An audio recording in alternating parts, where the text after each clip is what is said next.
کئی مرتبہ افغانوں نے ان پر حملہ کیا، مگر افغان یہ نہ سمجھے تھے کہ کس پر حملہ کرتے ہیں۔ نتیجہ یہ ہوا کہ تیمور کے پاس پہلے سے زیادہ سامان اور گھوڑے جمع ہو گئے۔ اب انہوں نے 12,000 فٹ بلندی والا درہ، جس کے دونوں طرف ہند و کوہ کی برف سے ڈھکی ہوئی چوٹیاں نظر آتی ہیں، عبور کیا اور وہاں سے نشیب کی طرف پہاڑوں سے اترتے ہوئے آخر کار وادی کابل میں پہنچ گئے۔ مگر اس کے معنی یہ نہ تھے کہ سفر ختم ہوا۔ شہر کے باہر چکر کاٹ کر پھر سفر شروع کیا۔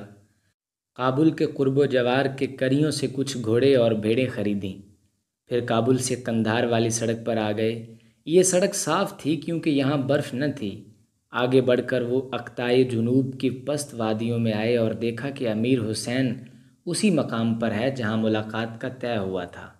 وہ اسی جگہ پر اپنے لشکر کے ساتھ موجود ہے۔ اس لشکر کے آدمی تیمور کے ہمراہیوں کی مثل تھے، فرق صرف اتنا تھا کہ وہ تعداد میں زیادہ تھے۔ جاڑے کے ختم ہونے تک سب نے آرام کیا، اور جب قریب کے پہاڑی سلسلوں کے ایک حاکم نے اپنا سفیر تحائف کے ان کے پاس بھیجا تو سب لوگ بہت خوش ہوئے۔ معلوم ہوتا ہے کہ اس حاکم کی حکومت میں سیستان کے لوگ اس سے باغی ہو گئے تھے۔ اس بغاوت کی وجہ سے بہت سے پہاڑی قلعے اس حاکم کے قبضے سے نکل گئے تھے۔ اپنے آدمی بھیج کر اس نے تیمور اور امیر حسین سے وعدہ کیا کہ اگر باغیوں کو اس کے ملک سے نکالنے میں وہ مدد کریں گے تو اس کے معاوضے میں ان کو بہت انعام دیا جائے گا۔ تیمور امیر حسین اور ان کے ساتھیوں نے مدد دینے کا وعدہ کر لیا۔ امیر حسین نے اس میں یہ نفع سوچا کہ جنوب کے شہر اپنے قبضے میں آ جائیں گے، اور تیمور اس خیال سے خوش ہوا کہ پھر گھوڑے کی پیٹھ ہوگی اور ہم ہوں گے اور میدان جنگ ہوگا۔ جب راستوں کی حالت بہتر ہوئی تو حاکم سیستان کی طرف سے تیمور اور امیر حسین باغیوں سے لڑنے گئے۔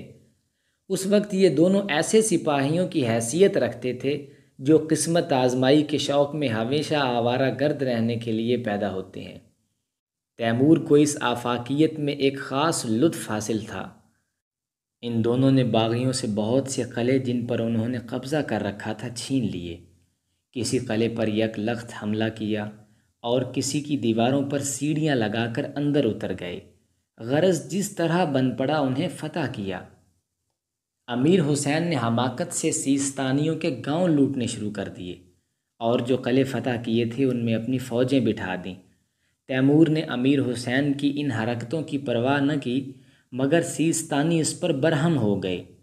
باغیوں نے جب دیکھا کہ حاکم سے رعایا بھی ناخوش ہو گئی ہے تو انہوں نے بغاوت سے اور زیادہ نفع اٹھایا اور حاکم سیستان کو کہلا بھیجا کہ ہم تمہارے بدخواہ نہیں ہیں، ذرا غور تو کرو، اگر تاتاریوں کو تم نے اپنی جگہ ان قلعوں پر مسلط کر دیا تو یہ لوگ تمام ملک پر تصرف کر لیں گے۔ نتیجہ یہ ہوا کہ حاکم سیستان تیمور اور امیر حسین سے بغیر کچھ کہے سنے رات کے وقت تاتاریوں کے لشکر سے نکل باغیوں کے پاس چلا گیا۔ دفعتاً بدل جانا پہاڑی قوموں کی طبیعت کا خاصہ تھا۔ یہ بڑے بدگمان لوگ ہوتے تھے اور غیروں کا پورا اعتبار کبھی نہ کرتے تھے۔ غرض اب سیستانیوں نے تیمور پر حملہ کیا۔ تیمور نے جواب میں ان پر دھاوا کیا اور انہیں مار کر پیچھے ہٹا دیا۔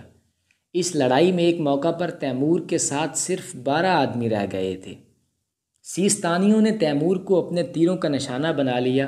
ایک تیر اس کے ہاتھ میں لگا جس سے ہڈی پر زخم آیا، دوسرا تیر پاؤں میں لگا۔ تیمور نے کچھ خیال نہ کیا، صرف تیر ہاتھ اور پاؤں سے کھینچ کر نکالے اور انہیں توڑ ڈالا، لیکن بعد کو یہ زخم بہت خراب ثابت ہوئے اور تیمور ان کی وجہ سے مجبور ہو کر اپنے خیمے میں صاحب فراش ہو گیا۔ اہل سیستان کو شکست ہوئی اور شکست سے تیمور اور امیر حسین نے بہت سا مال حاصل کیا، اور اس فتح سے بہت سے سوار اور سپاہی بھی ان کے ساتھ ہو گئے جن سے ایک نیا لشکر بن گیا۔ امیر حسین نے اب اس نئے لشکر کے ساتھ شمال کی طرف کوچ کیا اور تیمور کو گرم سیر کے پہاڑوں میں آرام لینے اور زخموں سے صحت پانے کے لیے پیچھے چھوڑا۔ تیمور کی لشکرگاہ پہاڑوں میں ایک پرفضا مقام پر تھی۔ الجائی کی سواری بھی وہاں جلد آ گئی اور اب ایک قلیل مدت کے لیے بیوی کو شوہر پر پورا قبضہ حاصل رہا۔ یہ قیام گاہ ایسا نہ تھا جہاں سے اب کوئی تیمور کو لڑنے کے لیے بلاتا۔ ان کے خیمے اور ڈیرے ایک تاکستان میں نصب تھے۔ ہوا ہمیشہ ٹھنڈی اور خوشگوار چلتی تھی۔ گھوڑوں کے لیے یہ جگہ جنت تھی، ہری ہری گھاس موٹی اور رسیلی، وہ ہر وقت چرا کرتے تھے۔ شوال کا مہینہ تھا، چاندنی راتوں میں تیمور اور الجائی کہیں پہاڑ پر نرم قالینوں پر لیٹے نیچے کی زمین میں سائے اور روشنی کی بہار دیکھا کرتے تھے۔ پورے مہینے بھر میں الجائی شوہر کی خدمت میں مصروف رہی۔ تیمور کے سامنے اس کا چھوٹا بچہ جہانگیر بیٹھا رہتا تھا۔ بیوی شوہر کی صحت یابی کے لیے دن گنا کرتی تھی۔ تیمور خیمگاہ میں خیموں کے سامنے لنگ کرتا ہوا اس لیے ٹہلا کرتا تھا کہ پاؤں سیدھا پڑنے لگے۔ تکلیف بہت تھی مگر عادت کے موافق تن کر چلتا تھا۔ الجائی شوہر کی محبت میں کہتی رہی کہ کیوں اتنی جلدی کرتے ہو، مگر وہ دن آ گیا کہ تیمور نے زرہ اور سواری کا گھوڑا طلب کیا۔ الجائی خود گئی اور شوہر کی تلوار لا کر اپنے ہاتھ سے اس کی کمر میں باندھی۔ بڑی بڑی آنکھیں اور اس رنج و الم سے بے حس و حرکت رہیں جو ایک جوان بی بی اپنے خاوند کے سامنے ظاہر کرنا زیبا نہ سمجھتی تھی، صرف فی امان اللہ کہہ کر خاموش ہو گئی۔